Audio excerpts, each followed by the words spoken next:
네, 오대영 라이브의 간판 코너 단도직입을 시작하겠습니다. 금요일에 정치고수 두 분입니다. 김병욱, 민현주 전 의원이 나와 있습니다. 어서 오세요. 네, 안녕하세요. 예, 급하게 오는 바람에 숨이 차서 발음이 좀 꼬였습니다. 네, 이수진 앵커가 브리핑하고요. 바로 이어가겠습니다. 국민 여러분, 저희가 많이 부족했습니다. 그러나 그 부족함이 이재명 세력의 면죄부가 되어서는 안 됩니다. 국민의힘이 바뀌겠습니다. 부디 이재명 세력의 헌정 테러 복주를 막을 수 있도록 힘을 모아 주십시오. 권성동 원내대표는 이재명 후보에 대한 대법원의 판결을 환영하면서 국민의힘에 대한 지지를 호소했습니다. 이어진 백브리핑에서 기자들이 무엇을 바꾸겠다는 거냐라고 묻자 더 낫고 겸손하게 가겠다. 결국은 중도 보수가 하나 되어야 한다라고 말했는데요. 그러면서 이재명 후보가 대통령이 돼서 셀프 사면하는 건 막아야 한다라고 말했습니다. 이재명은 분명히 대통령이 되면은 자기 하수인들이 민주당 의원들을 시켜서 사면법 개정해서 셀프 사면할 거다. 그래서 우리 기자분들도 이 부분을 좀 중점적으로 강조해서 좀 보도를 해주시길 부탁드리겠습니다. 이거는 만약 이렇게 되면 이건 나라가 아닙니다. 이건 그렇지 않습니까? 자기 죄를 자기가 스스로 사면하고 거기서도 벗어난다 그러면은 그건 독재자죠. 그건 히틀러예요. 그게 황제고 러시아의 차르고 그렇습니다.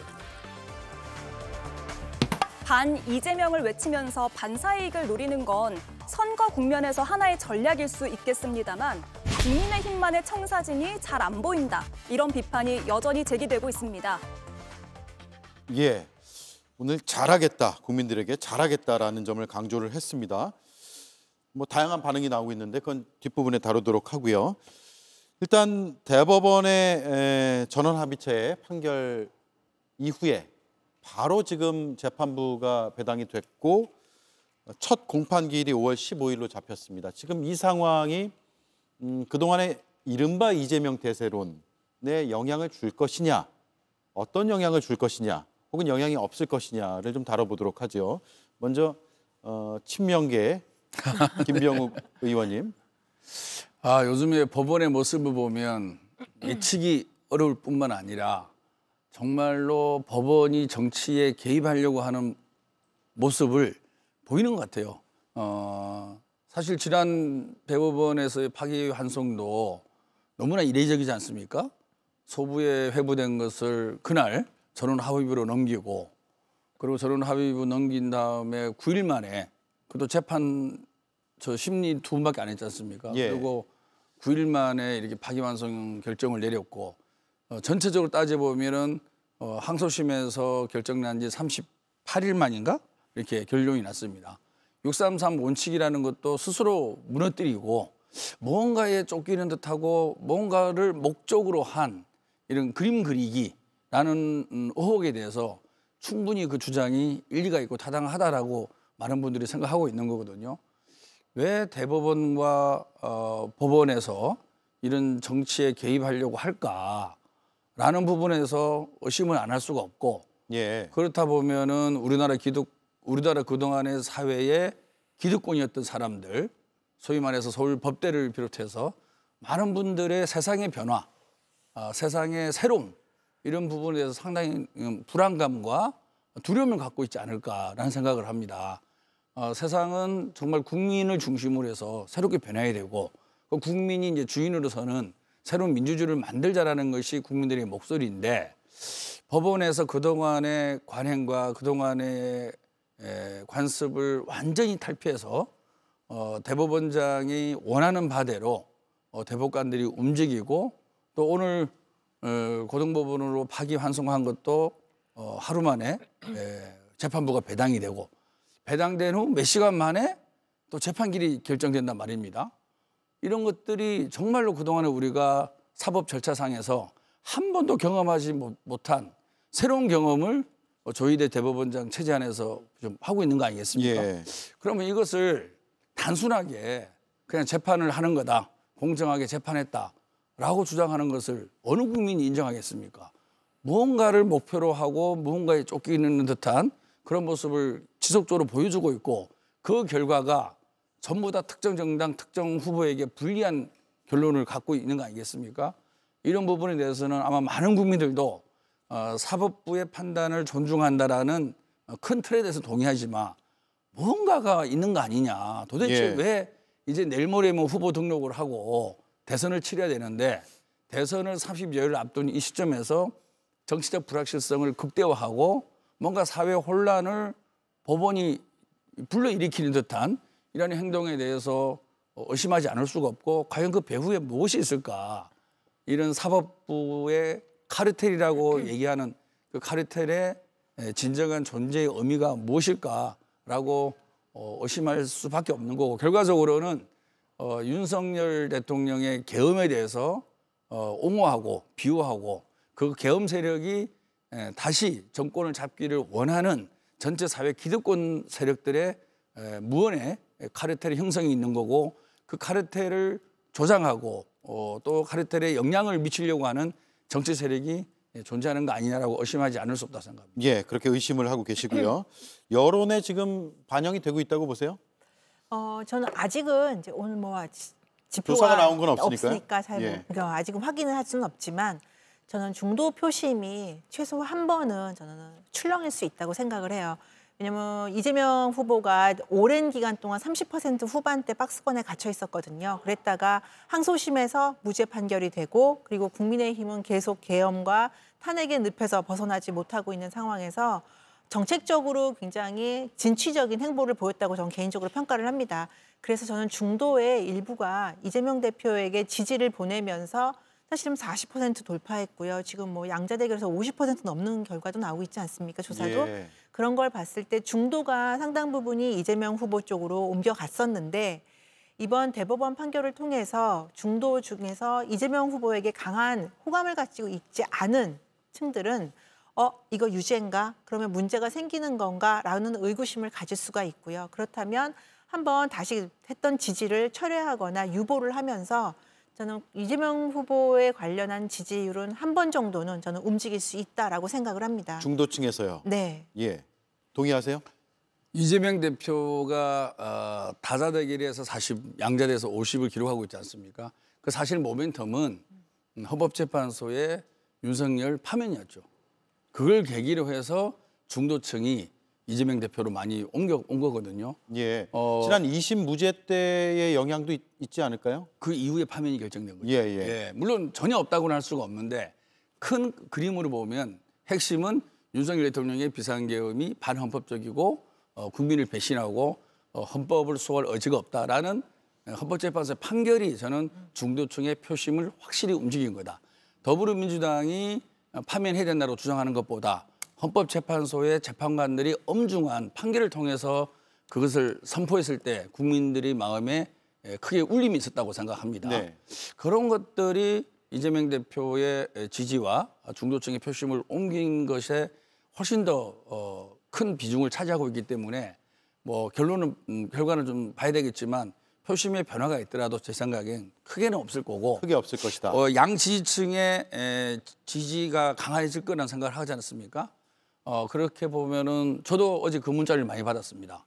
우리가 60% 지지해서 확실한 대통령 만들자.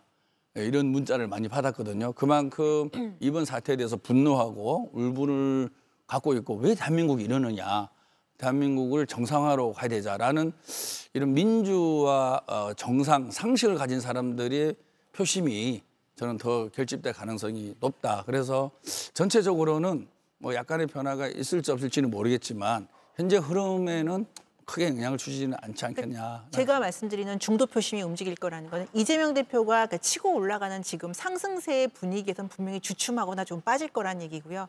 그런데 그러면 이렇게 중도가 이재명 후보를 지지하던 빠져나왔던 중도가 무당층이 국민의힘이나 다른 후보로 갈 것이냐. 저는 그거에 대해서는 아직 결정을 못할 거라고 생각을 해요. 예. 왜냐하면 국민의힘이 이제까지 보여져 왔던 사실은 개혁적이지 못한 모습들 때문에 중도가 그렇다고 쉽게 국민의힘으로 가거나 다른 후보에게로 쉽게 이동하지는 못하기 때문에 그냥 여전히 결정을 안 된 상태로 머물러 있거나 아니면 뭐 투표장에 안 갈 수도 있겠죠.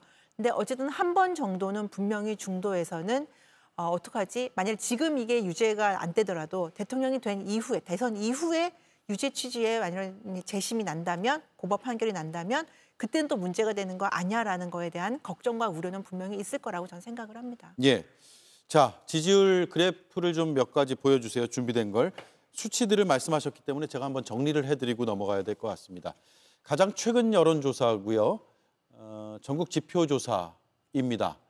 차기 대통령 적합도 이재명 42, 한덕수 13, 한동훈 9, 김문수 6, 이준석 2로 나왔고요. 없다 모름 무응답이 18%였는데 이건 파기환송되기 전에 조사된 것이고 한덕수 전 총리가 사퇴하고 출마하겠다라고 직접 입장을 표명하기 전에 나왔던 조사 결과라는 점을 말씀을 드리고요. 그 다음 장 있습니까? 네, 가상 3자 대결인데 앞서도 이제 뭐 과반 정도 말씀을 하셨기 때문에 정확한 수치를 제가 말씀드리겠습니다. 역시 같은 전국 지표조사고요. 이재명 46, 한덕수 31, 이준석 2, 없다 모름 무응답이 15. 이준석 6, 제가 잘못 말씀드렸습니다. 없다 모름 무응답이 15. 다음 장도요. 이재명 46, 김문수 25, 이준석 8. 다음 장이요. 이재명 45, 한동훈 24, 이준석 6. 마찬가지로 한덕수 전 총리가 출마 선언하기 전 또 이재명 후보의 대법원 선고가 나오기 전에 조사됐다는 점 말씀을 드리고 넘어가겠습니다. 이재명 후보와 민주당은 일단 정면 돌파하겠다는 의지를 지금 보이고 있어요. 네. 지금 말 그대로 파기환송이지 않습니까? 파기환송을 했기 때문에 고법의 재판도 남아 있는 거고 또 고법 재판에 이의가 있으면 또 재상고를 해야 됩니다. 그래서 이거는 재판하는 과정에서 일어나는 하나의 사건에 불과한 거죠. 이것이 확정된 것도 아니고. 그리고 사실 이재명 대표의 사법 리스크는 기존의 지지율에 상당 부분 반영이 돼 있었습니다. 반영이 돼 있었고 때로는 유죄가 나고 때로는 무죄가 나고 이런 현상들을 반복해 왔거든요. 반복해 왔고 최종적으로 윤석열 대통령의 파면 결정으로 이제 좀 지지율 상승에 탄력을 받은 거 아니겠습니까? 그래서 당연히 지금 이재명 대표가 일상적인 예비 후보로서의 선거 운동을 하고 있지 않습니까? 똑같이 저희 당은 뭐 큰 변화는 없고 이재명 대표를 중심으로 단일 대우로 잘 대응하자. 다만 아까 말씀드린 대로 왜 법원 그동안에는 우리가 정치 검찰에서 참 시달림을 많이 받았고 무도한 기소와 무리한 수사를 많이 겪었는데 이제 법원마저도 저런 모습을 보이는 거에 대해서 그 원인 파악이 정말 어렵고 난망한 거죠. 왜 그럴까? 너무나 비상식적인 행위를 반복하는 모습이 있는 거 아니겠습니까? 그러면 어떤 특정한 목표가 있는 건 분명하죠. 그 부분에 대해서는 저희가 반드시 기록을 남겨서 이 부분은 어떻든 우리가 원인 규명을 해야 된다. 그리고 다시는 이런 그 법원과 재판관들이 정치에 개입해서 기득권의 목표를 이루려고 하는 어떠한 행위와 시도도 용서해서는 안 된다. 그런 마음의 각오는 갖고 있는 거죠. 대법원의 선고가 정치 개입, 선거 개입이라고 보시는 거고요. 같은 생각이세요, 아니세요? 저는 뭐 결과에 대해서는 언급하지 않겠고요. 당연히 법원을 존중해야 되니까요. 저는 근데 시기상 타이밍과 그 절차는 조금 저도 적절하지 않았다라는 생각이 들어요. 너무 빨랐다라는 생각도 들고요. 왜냐하면 저희가 전원 합의체로 회부됐다라고 했을 때 그럼 최소한 평균 6개월 정도는 걸리겠구나라고 생각하는 게 조금 아는 분들의 상식이거든요. 원래 한 달에 한 번 심리하잖아요. 그렇죠. 근데 심리 기간도 굉장히 짧았고 횟수도 짧았고 그런데 물론 대법원장 발표할 때는 여러 가지 정치인으로서의 무게를 이야기를 했지만 특히 대선을 앞두고 있고 한 상황에서 이렇게 빨리 사람들이 상식적으로 생각하지 않는 그 선에서 발표가 나는 것에 대해서는 그래서 결과에 어떻게 났다는 것과 상관없이 이 결과와 상관없이 절차에 대해서 많은 비판과 문제점을 제기하는 그 단초를 제공했다는 측면에서 저는 이 부분은 대법원이 조금 비판받을 수 있지 않나라는 생각이 듭니다. 하지만 그 결과에 대해서 우리가 왈가왈부하는 거는 전 적절하지 않다고 생각하고요. 한 걸음 더 나아가서 그렇다고 민주당이 어젯밤에 그렇게 폭풍 탄핵을 하는 거에 대해서 과연 그러면 국민들이 민주당 되게 안정적으로 잘 국정을 운영할 수 있는 그런 자질인가라는 판단을 한다면 과연 그런 판단을 할 수 있을까? 그러니까 민주당의 많은 현역 의원들이 놀라고 의회의 결과에 대해서 당혹스러울 수는 있죠. 근데 그렇다고 해서 갑자기 탄핵을 하고 막 비판하고 대법원에 대해서 직접적인 비판을 가하는 것이 적절한 것인가에 대해서는 저는 그 부분은 좀 문제가 있다고 생각을 합니다. 그 장면을 잠깐 보고 나서 질문을 이어갈게요.